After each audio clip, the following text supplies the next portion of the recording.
Ser una buena persona no siempre mejora tu vida. De hecho, en muchos casos, la empeora. Porque mientras tú intentas no molestar a nadie, otros no tienen ningún problema en aprovecharse de ti. Mientras tú dices sí, para no quedar mal, otros dicen no, sin pensarlo dos veces. Y poco a poco, sin darte cuenta, ocurre algo peligroso. Te conviertes en alguien que da mucho, pero recibe cada vez menos. Y entonces llega una pregunta incómoda.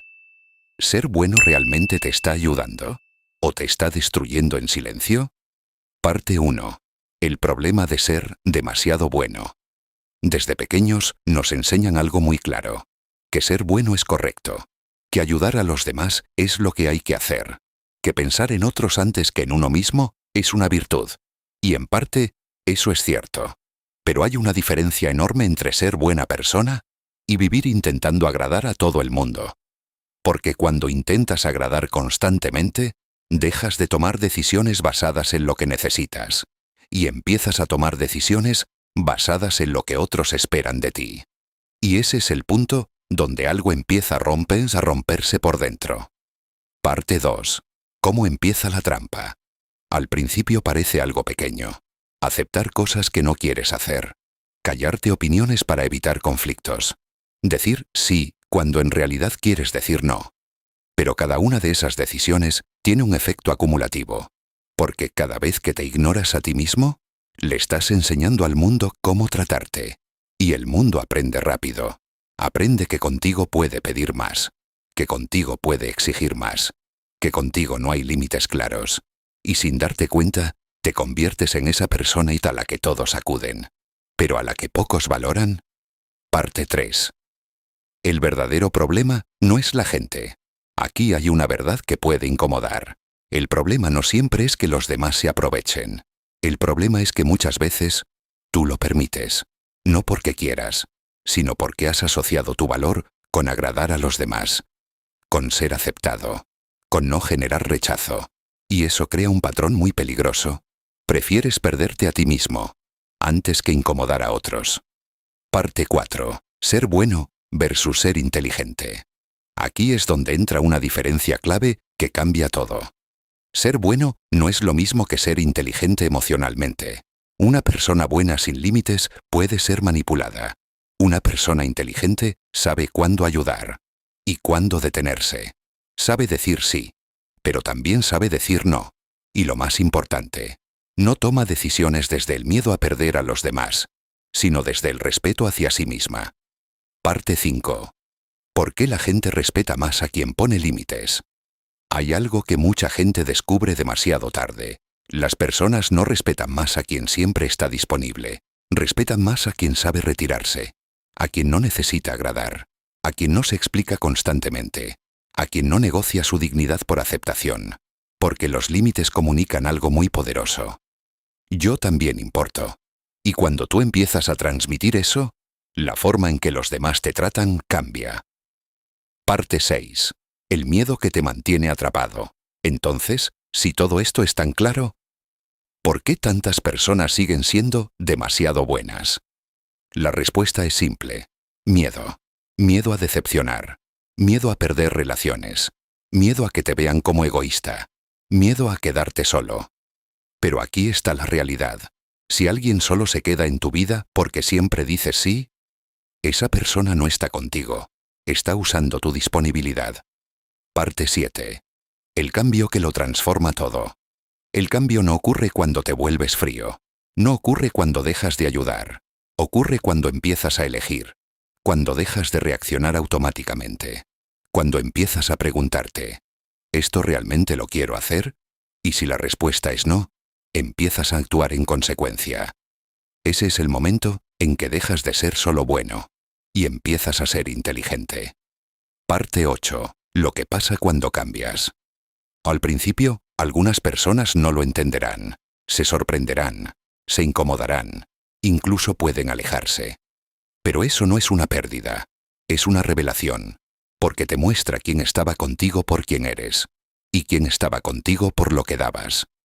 Hay algo que muchas personas descubren cuando empiezan a cambiar su comportamiento, y es una sensación que al principio resulta incómoda, casi extraña. Durante mucho tiempo, han estado acostumbradas a ser necesarias para los demás, a estar disponibles, a responder rápido, a resolver problemas que ni siquiera eran suyos. Y cuando dejan de hacerlo, aparece un vacío.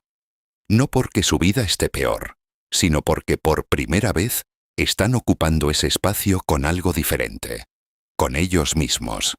Y eso puede generar una pregunta muy profunda. Si dejo de estar siempre para los demás, ¿quién soy realmente? Esta es una de las razones por las que muchas personas vuelven a sus antiguos patrones. No porque no entiendan lo que deben hacer, sino porque enfrentarse a uno mismo sin distracciones no es fácil. Pero ahí es donde ocurre el verdadero cambio. Porque cuando dejas de vivir reaccionando a las expectativas externas, empiezas a construir una identidad basada en decisiones conscientes. Empiezas a elegir cómo usas tu tiempo. Empiezas a decidir con quién quieres estar. Empiezas a notar qué situaciones te drenan y cuáles te aportan. Y poco a poco, algo cambia dentro de ti. Ya no necesitas que los demás te validen constantemente. Ya no necesitas demostrar que eres útil para sentirte valioso. Empiezas a entender que tu valor no depende de cuánto haces por otros, sino de cómo te respetas a ti mismo. Y cuando llegas a ese punto, las relaciones también cambian. Porque ya no te relacionas desde la necesidad de agradar. Te relacionas desde la elección, y esa diferencia lo transforma todo. Sin embargo, hay algo que muchas personas no esperan cuando empiezan a cambiar su forma de relacionarse con los demás. Y es que ese proceso no solo transforma sus relaciones externas, sino también la forma en la que se ven a sí mismas. Durante mucho tiempo, han construido su identidad alrededor de ser la persona que siempre está ahí, la que resuelve, la que ayuda, la que no falla. Y cuando dejan de actuar de esa manera, aunque sea poco a poco, aparece una sensación difícil de explicar. No es exactamente culpa, pero se parece. No es miedo, pero también está presente. Es como si una parte de su identidad estuviera desapareciendo. Y en cierto sentido, lo está. Porque cuando dejas de vivir para cumplir las expectativas de los demás, inevitablemente tienes que enfrentarte a una pregunta que antes evitabas. ¿Qué quiero yo realmente? Y esa pregunta, aunque parece simple, es una de las más difíciles de responder cuando has pasado años priorizando a otros. Muchas personas descubren que no lo saben, que durante tanto tiempo han estado pendientes de lo que los demás necesitaban, que nunca se detuvieron a pensar en sus propias necesidades, en sus propios límites o incluso en sus propios deseos. Por eso, el cambio no es inmediato. No se trata solo de empezar a decir no, o de poner límites de un día para otro. Se trata de reconstruir una relación contigo mismo, de aprender a escucharte sin sentir culpa, de darte permiso para no estar siempre disponible, de entender que tu valor no está condicionado a lo que haces por los demás.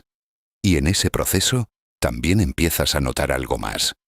Empiezas a ver con más claridad ciertas dinámicas que antes parecían normales. Relaciones donde siempre eras tú quien daba más. Personas que solo aparecían cuando necesitaban algo. Situaciones donde tu esfuerzo nunca era suficiente. Antes lo aceptabas. Ahora empiezas a cuestionarlo. Y ese cuestionamiento es incómodo, porque implica reconocer cosas que habías normalizado durante mucho tiempo. Pero también es necesario, porque no puedes cambiar tu vida sin antes ver con claridad lo que necesitas cambiar. Y a medida que avanzas en ese proceso, ocurre algo que al principio puede parecer contradictorio. Empiezas a perder ciertas relaciones. No de forma dramática, no con conflictos constantes, sino de una forma más silenciosa. Simplemente dejas de encajar en ciertos roles. Y cuando dejas de cumplir el papel que otros esperaban de ti, algunas personas se alejan. Pero aquí es donde ocurre uno de los cambios más importantes. Empiezas a dejar de ver esas pérdidas como un fracaso.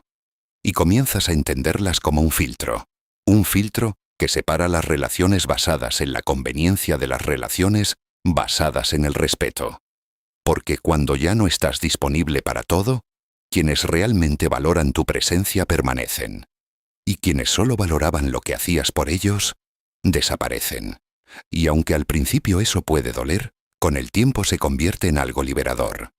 Porque por primera vez, tus relaciones dejan de estar construidas sobre la necesidad y empiezan a construirse sobre la elección. Parte 9. La verdadera fortaleza.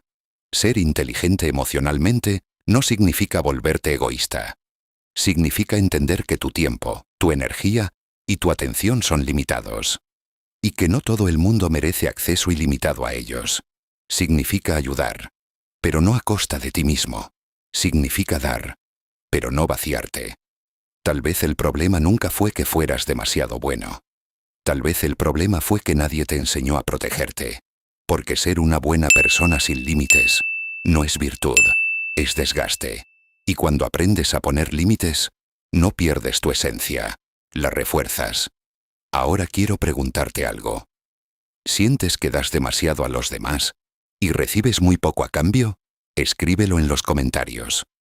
Porque muchas veces, reconocerlo es el primer paso para cambiarlo.